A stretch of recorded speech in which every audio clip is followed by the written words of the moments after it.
What up with you guys? You know who it is. It's your boy John Mike, and today I got a really dope video for you. I'm going to be showing you inside my podcast setup and talking about all of the nerdy, geeky things that we got going on in here. All right. So let's jump straight into it. As you can tell, the first really dope thing you want about a podcast is to have a really nice aesthetic. So I went with all white, kind of white furniture for the purity, for all of that. Plus, white just looks good on camera, especially when it's contrasted against black walls and all of those things like that. It's just a really good look that I kind of favorite. I've seen it on a few other pods and a few other things, so I thought that would be a good kind of contrast for that. All right, so we got that look, and then also some of the other accents. The accent wall, as you can see, which is really dope, that was designed by my man Scroose. He is my extraordinaire designer. He's done, like, you know, tons of the work here in my studio over the years. All of my, like, you know, retrofitting and all that stuff like that. He's done all of that. So he did this whole, like, super dope design. It kind of reminds me of Donkey Kong, if you guys remember that. You remember Donkey Kong and the ladders and all of that stuff like that from back in the day. That kind of vibe. That's what we kind of pulled a little bit of influence from, so to speak. So the other thing that really kind of makes this whole thing pop is some of the set pieces, as I call them. So these are things like your little plants back here, like little plants, and then like we got this little bitty light bulb here. I found this at IKEA. It's like maybe 15, 16 bucks, little things like that. But also behind it, you have the piano, you know what I mean? Little piano thing that I created. I did that. I have a video on my YouTube channel that talks about that, but it's like our little piece right there that I created. It was like a 110-year-old piano that we were able to kind of gut and make it into a studio space. We actually do work there, so it's a functional space. It's not just for aesthetics, but it functions as a really good aesthetic. And one of the things that I love to do with this is to do stuff like put the plugins and things that I designed on the screen. So I'll alternate this out with different plugins and different things that I create. It's just a subtle way of branding that you'll see and that you can use on when you're doing that, because that podcast. So people are there, you got their attention for an hour or so. You want to kind of put stuff on the screen that kind of subliminally markets to them, so to speak. I got this concept and this idea from you know, people like Shannon Sharp. If you think of like Club Shay Shay, you know, one of the things he does his podcast and he has interesting guests, but one of the things he's trying to sell is his brand of liquor that he creates. You know what I'm saying? So they take a drink, they drink throughout the podcast. He has it out on the table. It's subtle branding. So I borrowed that concept from them, and I put like plugins and I put different products and stuff on the back of the computer. It's just a subtle way of marketing, and feel free to take that tip and use it. All right. So again, that's one of the things. And then the other thing is we have this TV back here, which is just a regular smegular TCL brand TV that you get from Walmart that I'm able to AirPlay using my iPad. I'm able to take that and AirPlay like the Hangout logo straight up to it. And that was the only reason I wanted this TV, is so that I could be able to AirPlay things to it. I also use it when we do sessions, like living room sessions and things like that. And I'll put the DAW on the screen. I'll put the plug-in up on the screen for different things like that. So it's multifunctional, and it's able to really kind of build out from there. All right, now on to the things that actually help us with podding, and that is our equipment that we have set up. So I use the Rodecaster Pro 2. It is one of my favorite pieces of equipment that I use, and it is the centerpiece of all of our audio because it sounds really good. And it's just a quick way to kind of really mix your audio and really get a dial in sound. It just sounds good and natural just out the box with it. You really don't have to do much. They got presets, you set them up. I don't even think I even did that. I just kind of set them up and just used the stock preset on it and made it work. All right. Now, as far as microphones is concerned, I'm using the Presonus PD70 microphones. These are kind of like, for lack of a better word, SM7B clones. This is Presonus's attempt to kind of capture that market. These are really, really good, solid dynamic mics. I've had them for several years. I have 3 or 4 of these. I use them even in my control room when I'm doing like videos and stuff in that nature. I'm utilizing these mics and stuff as well because they just sound really, really good. And they're about 129 bucks. So they don't really cost, you know, it's not gonna break the bank. You can get 3 of these for the price of what you would spend for one SM7B. So it's a really, really dope situation. So this is kind of controlling the audio, but there's one other real special thing that I use for the audio, and it is this little piece right here. It is a company called I don't know, I'll put it down in the description. I'm not gonna try to pronounce it, but it is a wireless transceiver, right? That is sending audio into my control room. And I'll show you later where it is sending it to allow it to go into my Atem to be able to get audio from here into the actual video where we're recording the video, which I'll show you guys in just a second. So that is pretty much this. The other set pieces that we have in here is, of course, the organ. I have the Crumar Mojo. It's just an organ. I actually use it. We use it for performance. We use it for all that stuff, living room sessions. But I also got these Yamaha HS5. So anytime you see us doing living room sessions and you see those vibes, the audio for whoever's performing is coming out of these monitors. All right. And then I have my Kawai VPC 1 here. This is also used, but it's also a set piece. And then of course I have my drums over here, which is my Tay kit. It's just a Tay maple kit. I've had this kit for like a decade, and it does the job, but it's functional. But it also gives the aesthetic because our podcast is about music, musicians, music production, music producers, all of those things like that. So you want to have music pieces in your background. So whatever you're doing in terms of your podcast, make sure that whatever you're doing your background kind of speaks to that. All right. Other thing I think with this setup is the lighting. So we have some really, really dope lights. We have the light mounted up here on the ceiling. It's my center light. It is a FS 150 by a company called Nan Light. And I had it mounted up there by my guy Screw, same guy that did the design on the wall and laid my floors and did all of that stuff. He put, mounted that up on the ceiling for me. And then he also mounted these other lights that we have up here in the corner. These are some regular like GMV, just regular, you know, lights. They cost like 150 bucks like for the pack.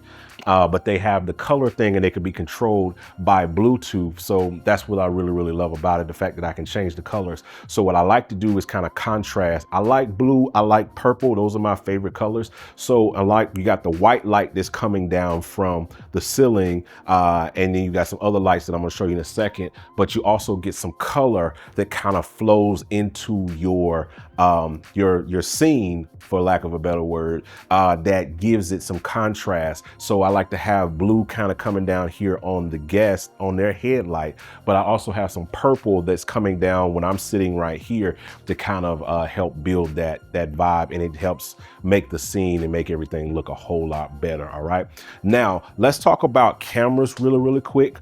I have the cameras that we use are Blackmagic. So this is a Blackmagic Pocket 6K with a Sigma 18-35 lens on it. And this is just like a little matte box thing. These are really, really dope cameras. Got the regular little stand here. It's a V-mount battery powered, so it stays locked on this. This is the camera that I use for my camera, which is gonna be my main angle that's gonna point at me. And if you look on this screen right here, you can see this is kind of where that area is pointed to. And then over here, I have another Blackmagic Pocket 4K that gives me the slider shot, so to speak. So if you ever see like a moving shot in our podcast, it's coming from this particular Blackmagic right here that's giving me that. All right, over here we have the confidence monitor, as some people would call it, but this is basically what we look at when we're sitting in here and we're doing our thing. I can look at this particular screen and I can see all of my angles, make sure we're in focus, all of those things like that. But it's also just a quick feed of what's coming out of the control room, and I'll show you how we're feeding that in right there. So that typically gets that, and then the other camera is in the control room that I use for like production tutorials. So those are flex cameras that I kind of move around, so we keep those in the space. So that'll be normally there, and I can see all 4 angles. I can see how long we've been recording, and I can see how much time I got left on the drive. So it's just another visual cue for me to know when I'm potting what's going on. Now, how I'm routing all of this is down here, I have in the wall mounted a 4-port HDMI cable management thing or what have you. So what this is doing is piping HDMI over into my control room that is going into my ATEM, and then we can get the video recorded from there. So let me take you guys over into the control rooms. Man, you know what's crazy? And you know what really elevates a track? Having the right drums. And speaking of drums, if you haven't checked out Yosh's Drum Warehouse yet, you're seriously missing out. We connected with John Yosh, a 7-time Grammy Award winner, and we packed over 600 plus multi-sample sounds that work with any DAW and are perfectly formatted for Trick or Two. We're talking tons of snares, kicks, toms, and so much more. You name it, it's in this sample pack. So whether you're on Logic, Ableton, Pro Tools, Cubase, Bitwig, whatever you got, it's all here. It's ready to take your production to the next level. Seriously, go grab it right now. gospelproducers.com. All right, back to the show. And let me show you guys like the whole setup of how the master place where everything kind of goes on. So over here is my setup where we have this, and over here I have the Atem Pro Mini ISO. This is a video switcher by Blackmagic. We're all Blackmagic here, and what it does is let me kind of switch through my angles.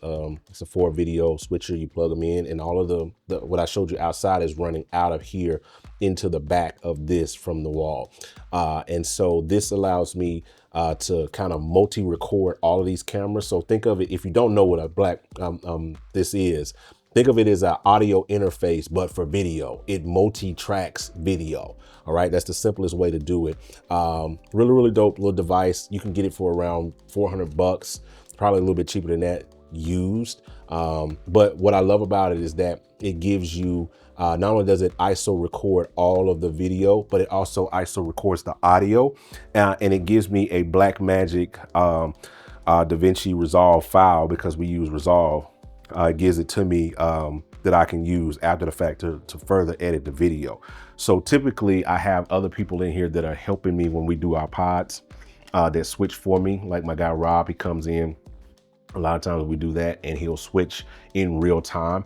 And what that does is it helps us to kind of cut down the time between recording, editing, and release, because we're editing while we're recording. So that's one of the main reasons why I'm utilizing this. Now, this other little screen is actually called an ATEM as well. It's just not a Blackmagic ATEM. This is dope because it is a, let's see if I can pull it out without like messing up a whole lot of things. You can kind of see behind here.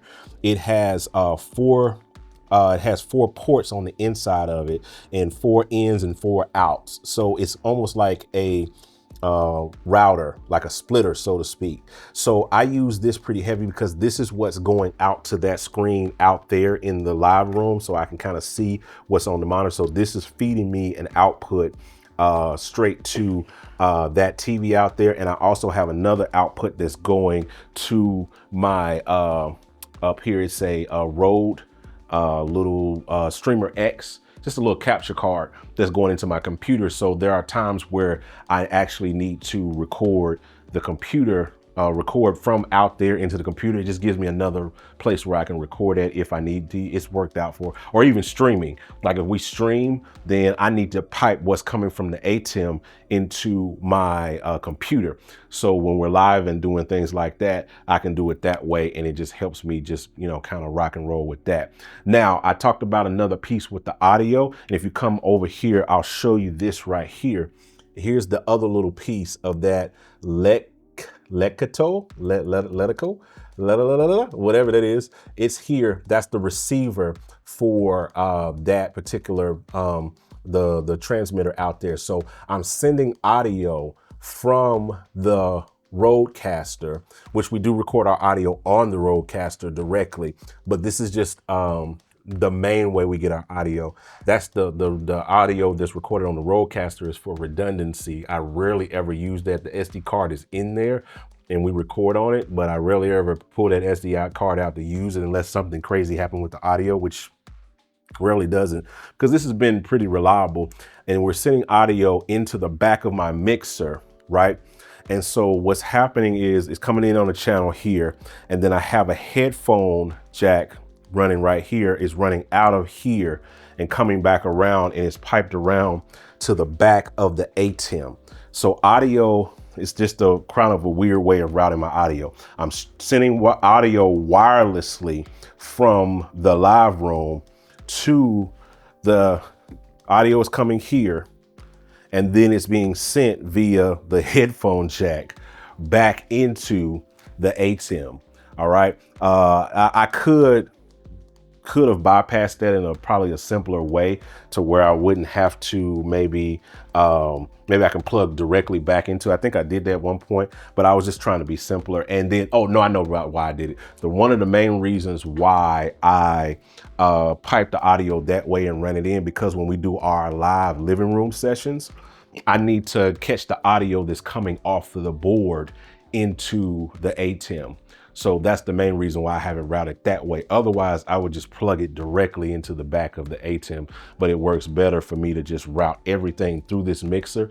Gives me another gain stage, because while I can control the volume on this, on the Atem, it's not the best way. There's no physical faders on there.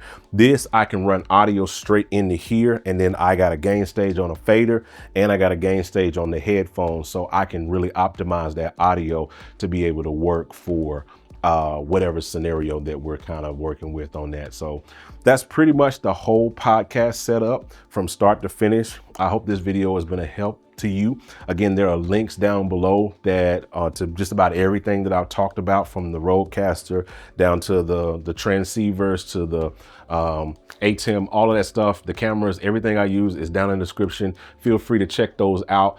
It does help. Those are affiliate links. It does help the channel out when you use those. So if you really want to be a blessing, that's one of the ways you're going to be a blessing, because you was going to buy that gear anyway. You was going to buy that, the receiver, the thing that I couldn't pronounce, you was going to buy it anyway. It's only 40 bucks, I think, something like that. If you're going to buy that, use the affiliate link. It helps the channel out, nothing like that. But I appreciate you guys for hanging out. That's all I got for you guys today. Feel free to check out this video over here that YouTube is suggesting for you. All right, I'm out. Peace.